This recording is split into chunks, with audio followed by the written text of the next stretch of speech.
Assalamualaikum warahmatullahi wabarakatuh. Welcome to my YouTube channel.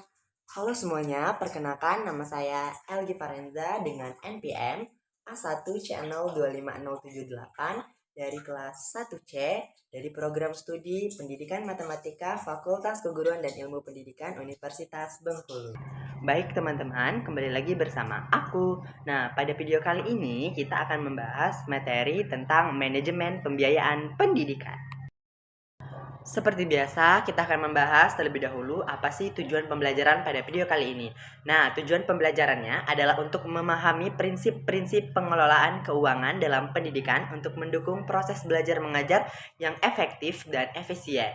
Ini mencakup perencanaan, pengalokasian, pengawasan, dan evaluasi sumber daya keuangan pendidikan untuk mencapai tujuan pendidikan dengan memanfaatkan sumber daya secara optimal dan transparan. Manajemen pembiayaan pendidikan yang baik membantu meningkatkan kualitas pendidikan dan memastikan keberlanjutan program pendidikan.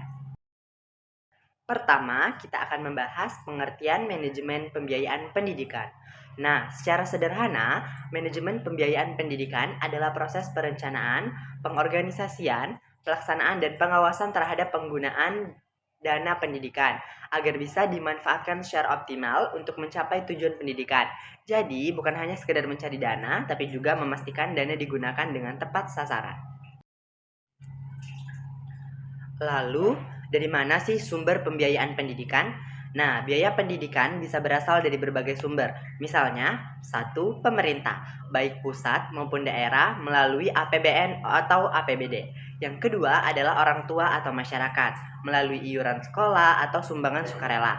Yang ketiga adalah lembaga swasta atau dunia usaha lewat program bantuan atau CSR. Dan yang keempat adalah sumber lain, misalnya kerjasama dengan pihak luar, dana hibah atau alumni.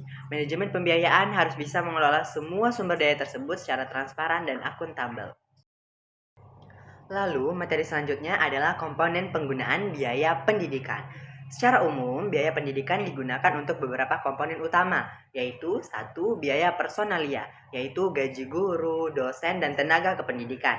Yang kedua adalah biaya operasional, yaitu kebutuhan sehari-hari sekolah atau kampus seperti listrik, ATK, dan perawatan. Yang ketiga adalah biaya investasi, yaitu pembangunan sarana prasarana, laboratorium, atau fasilitas belajar lainnya.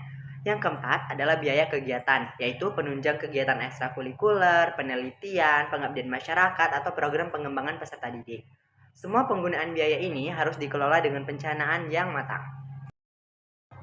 Nah, teman-teman tahu tidak sih apa fungsi manajemen pembiayaan pendidikan?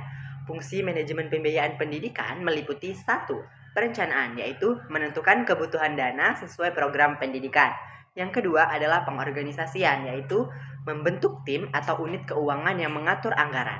Yang ketiga adalah pelaksanaan, yaitu menggunakan dana sesuai rencana dan kebutuhan prioritas. Yang keempat adalah pengawasan dan evaluasi, yaitu memastikan penggunaan dana sesuai aturan, transparan, serta bisa dipertanggungjawabkan. Nah, kalau fungsi ini berjalan baik, pembiayaan pendidikan bisa mendukung tercapainya mutu pendidikan.